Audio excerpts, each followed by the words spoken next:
A story from the 11th century about a poet named Nasir Khusraw who embarked on a long journey to find the truth. On a starry night in the city of Balkh, a man sat alone on a carpet in his room, staring at the flickering flames of a candle. He had wine on his palm, but his eyes sought neither intoxication nor peace, only a deep longing. He was Nasir Khusraw, an 11th century poet and court scholar who had once sought truth but now found himself in a whirlpool of doubt and emptiness. Years ago, he was a passionate young man who entered schools of philosophy and religion with an insatiable appetite, conversing with Zoroastrian priests, debating with Buddhist monks, and turning the pages of Greek books. But the more he read, the deeper his doubts grew. Truth was like a shadow that, whenever he thought he was approaching it, would disappear into the distance. And now, at the age of 40, neither knowledge nor pleasure would satisfy him. Wine would only lull his sorrows for an hour, but in the morning, the same old pain would return with greater intensity. That night, before Nasser could put another cup to his lips, he suddenly fell to the ground and fell into a deep sleep. In that dream world, an old man with a white beard and bright eyes stood before him. The old man gently placed his hand on Nasser's shoulders and asked, "Nasser, how long will you drink and destroy your mind? It would be better if you were sober." Nasser replied with broken pride, "This is the best medicine that scientists have created to forget the pains of mankind." The old man smiled and said, "He who invites people to drunkenness and foolishness is not a scholar." Then he pointed to the sky and said softly, "Start your journey." Suddenly, Nasser found himself in an endless desert with the scorching sun shining on his head. In the distance, a white dome shone, the Kaaba. Before he could ask a question, he woke up.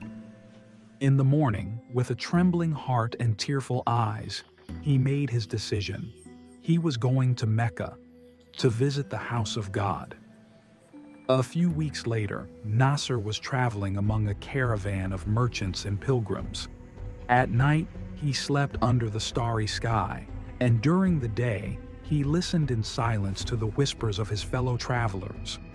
Until one night, at the edge of a dense forest, sleep escaped his eyes.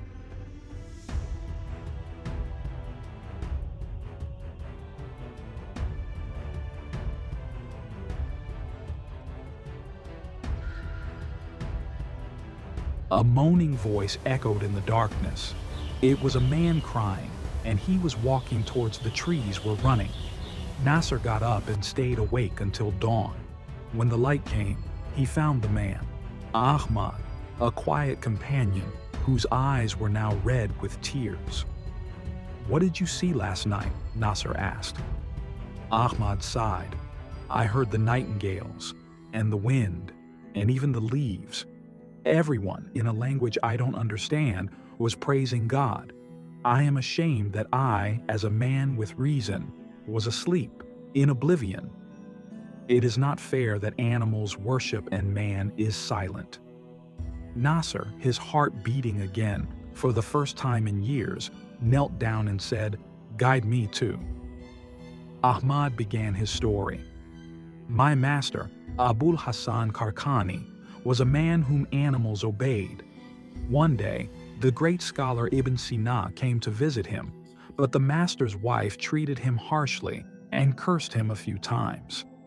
Sina was a little disappointed.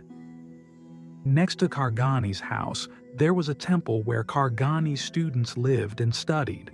Of course, that temple was mostly a place to take care of the poor and weak people of society. Sina's eyes fell on the sign above the door of the temple. "Whoever comes to this house, feed him, and do not ask about his religion. If God considers someone worthy of life, of course, he deserves a few loaves of bread."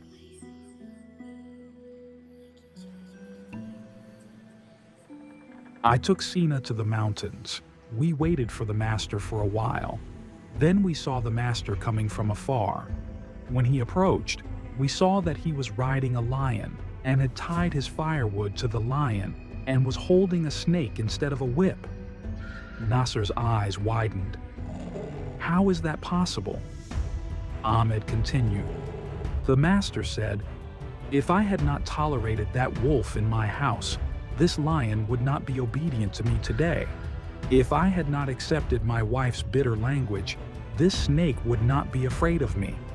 Then he told us, it is not easy to reach the truth.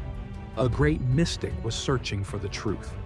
In his inspirations, he saw heaven, but the door to heaven was closed. When he knocked on the door, a voice said, "Who are you?" He replied, "I am," but the door did not open.